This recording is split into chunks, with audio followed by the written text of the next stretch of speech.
e mira është që qoftë në bimët e ambienteve të brendshme, qoftë të jashtme, sipas mundësive kuptohet, ujitja e mira është të bëhet nga poshtë.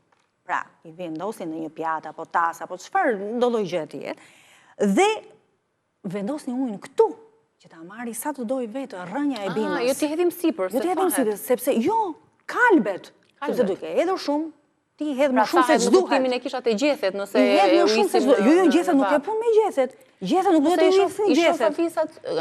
Anvisat tona, anvisa janë, dhe zonja shtëpie mbeten, po i shoh që marrin atë enën që ujitin lule dhe e ujitin me gjithë gjethe, lule, rrënje, gjithë. Gjethet madje, është dhe një gjë tjetër, se dalin nga kjo sjell këtë.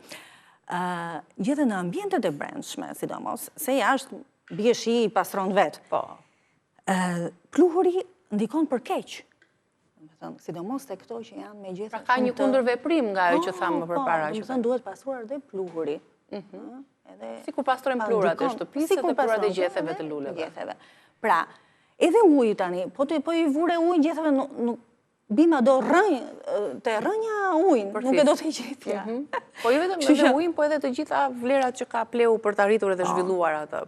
Gjithçka ndodh te rrënja. Nga rrënja pastaj kalon te kërcelli, gjithë vlerat ushqyese, gjithë çfarë ka, domethënë edhe pleun që e hedh edhe këtu, nuk e hedh gjecja. Pra, kanë atë mbajtjen e tyre, kanë ato gropëza të cilat ndikojnë dhe për. Ideja është që vazoja të jetë, domethënë dheu të jetë poroz, pra të mos jetë si balt. Shpesh duhet ndruar dheu, pleu i luleve. Nuk ka punë me shpeshtësinë, domethënë. Ajo e shef, nëse dheu është poroz, nuk e pse e ndron. Kullon ujë, kullon. Në rregull, domethënë të ketë sa më shumë vrima vazoja poshtë. Dhe ujin që ja ve poshtë e merr sa të doj vetë bima. Sa ka nevojë. Sa ka nevojë, domethënë.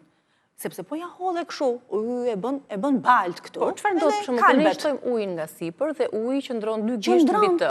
Që tregojnë që është e ngopur bima. Është e ngopur dhe kalbet. Dhe jo vetëm kalbet, bien gjethet, edhe myket. Fillojnë, domethënë, bëhet terren për insekte pastaj. Po. Për hapje pastaj në ambient, në dhomë, edhe rreth. Keq pastaj te bimët, jo vetëm të jashtme, por të brendshmet që pastaj të merresh dhe me insektet. Atëherë do ndrohet patjetër vazoja me dheun dhe plehtë të ri, domethënë që.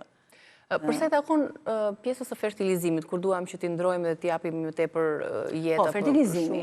Tani në pranverë. Tani është po e duhur që duhet t'i mbjellim, të sjellim vazot, t'i ndrojmë nëse duam, të zëndësojmë ato me vazot të reja. Si bëhet ky proces? Procesi thjesht kur ndron vazon, do ta ndrosh vazon apo dheun, që të rigjenerohet ashtu.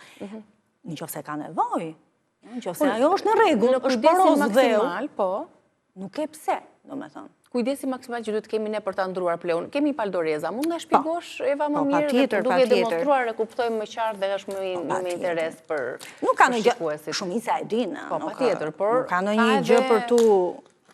Zonja të reja që duan të mbushin balkonin apo ambientet e brendshme me lule, edhe përveç se, siç e thash, nuk janë vetëm një element dekorues, por janë një element shumë i rëndësishëm për pastrimin e ajrit, për pastrimin e ajrit dhe për jo vetëm kështu, se e ndalova atë pjesën që doja të shpjegoja nga ana shkencore, se thonë sjell para.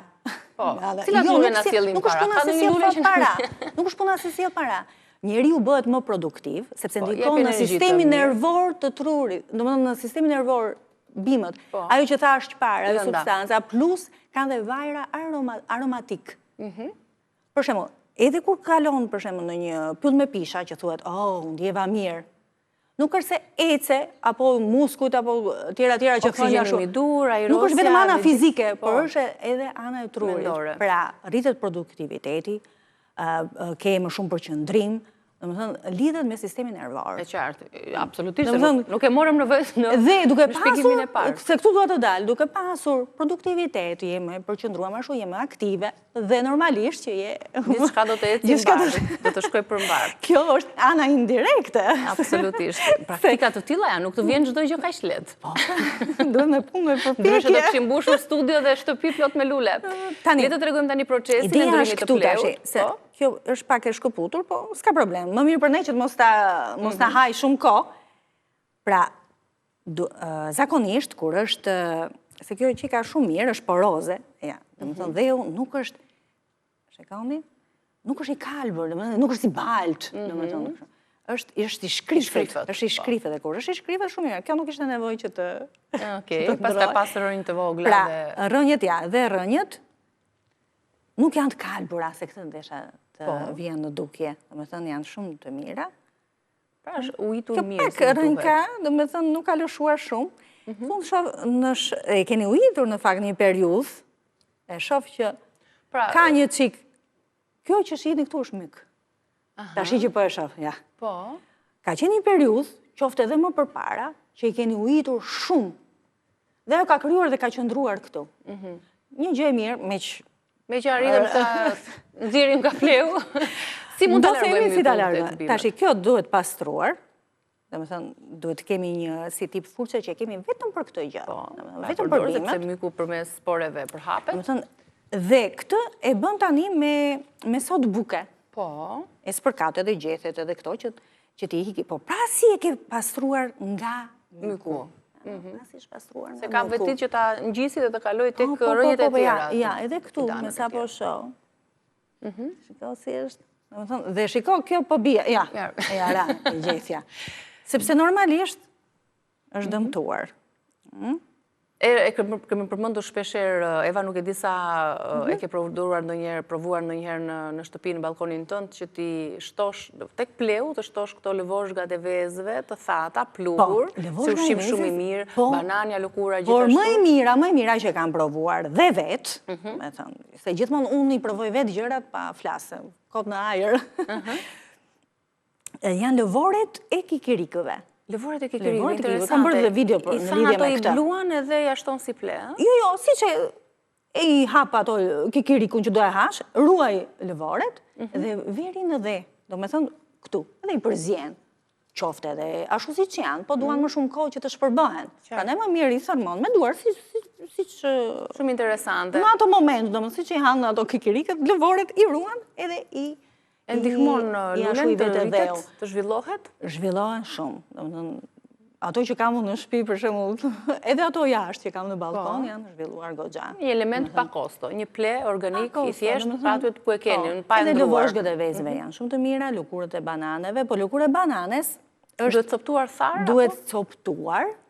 Duhet coptuar për më shpejt, për të shpërbërë më shpejt, dhe në një enë me ujë duhet lënë 24 orë. Të lëshoj, dhe ato ujë e përdorim? Vetëm gjithë natën, për shembull. Dhe ato ujë e përdor si për të ujitur lule, do me thonë me dhe bimet. Edhe për fytyrën e kemi dëgjuar që është shumë e mirë. Kështu që... Edhe kafja është e mirë. Edhe kafja. Kafja është e mirë për luleborën, për shembull, edhe për orkiden.